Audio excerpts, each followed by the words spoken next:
I must say, if I was a legend of the club, I might be a bit disappointed to be commemorated of a rather disappointing and pale looking porter cabin, a bit off colour. So first in the Lifestyles of the Rich and Famous series is an introduction to the exciting life of conference press rooms, or Cambridge's press box.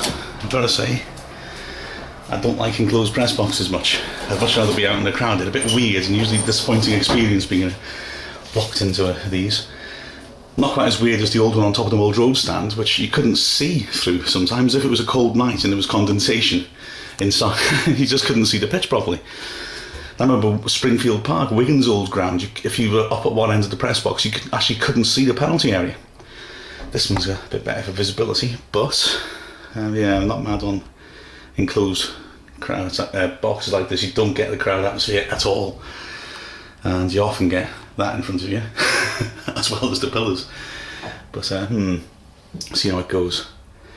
It's not quite as good as Oldham, which is a sort of reputation for being the coldest of football grounds, and that one's not quite so bad. It has all the disadvantages, you can't see the crowd, etc., but it has that's me mobile, beg your pardon.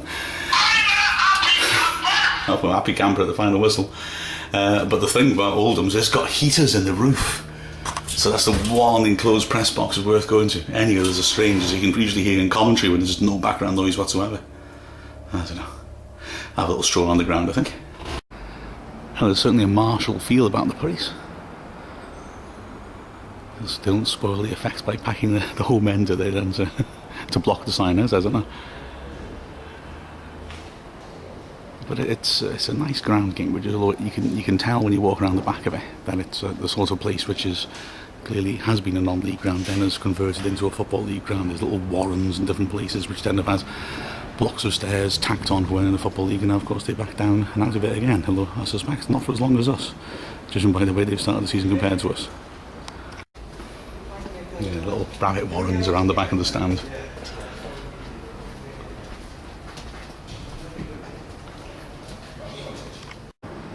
Of course, one of the interesting things about today is how we'll line up, and I don't mean whether we play three at the back, because I think we inevitably will, but when we played three at the back in our last away game, it was a very defensive measure in many ways, allowing Forest Green lots of the ball, and we hit them on the break, and it worked. Although, if Forest Green had been better going forwards, they might have punished our defence, to be honest. Will that work against Cambridge? It certainly hasn't worked against teams at home when we try to break them down, because we haven't scored in 2 home games with the three at the back system. But if we sit back in midfield and let Cambridge come at us, as they're much better than Forest Green, does that mean we're going to get pounded? I want to say it'll be interesting to find out. I'm quite scared of finding out, to be frank. They haven't let in a goal in the last 3, only let in 1 in the last 6, unbeaten in those 6. If I was a gambling man, I think Wrexham will be a bit of a gut punt rather than one based on any logic today. Still, you never know.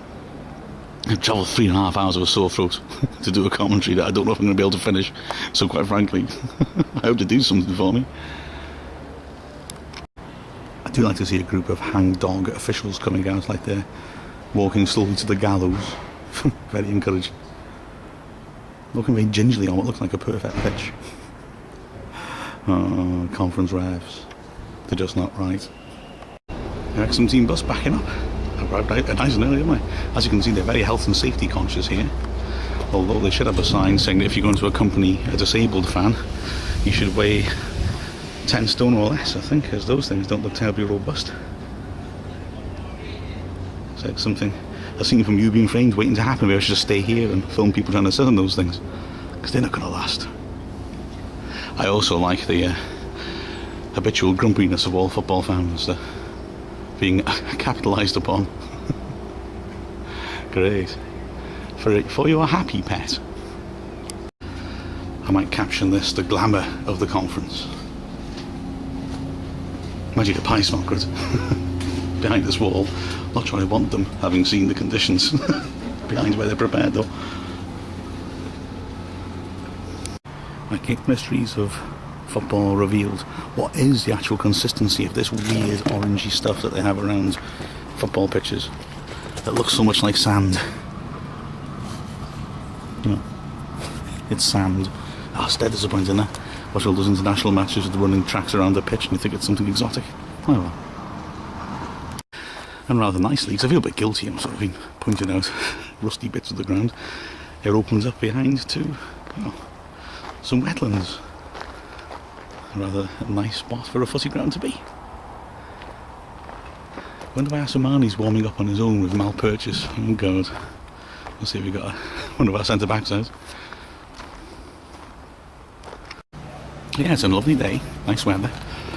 You get to come around these interesting locations and friendly chat with people. A nice pie, there's the evidence. Just thinking then, a pity that it all has to be spoiled by the fact that I support a team. If I was unattached, I could just live in that itinerant life, wandering around filming stuff. Wouldn't have the anxiety of knowing that an awful performance could spoil what otherwise would be a nice day out. I don't know. I could be having doubts here. I could be having second thoughts. No, maybe not. Well, last season at Histon was the first time I've seen an ice cream van next to the pitch. And then we find this. So, might well be a Cambridgeshire tradition, not quite on the sides of the pitch, but right behind the stand. Ice cream van. Strange.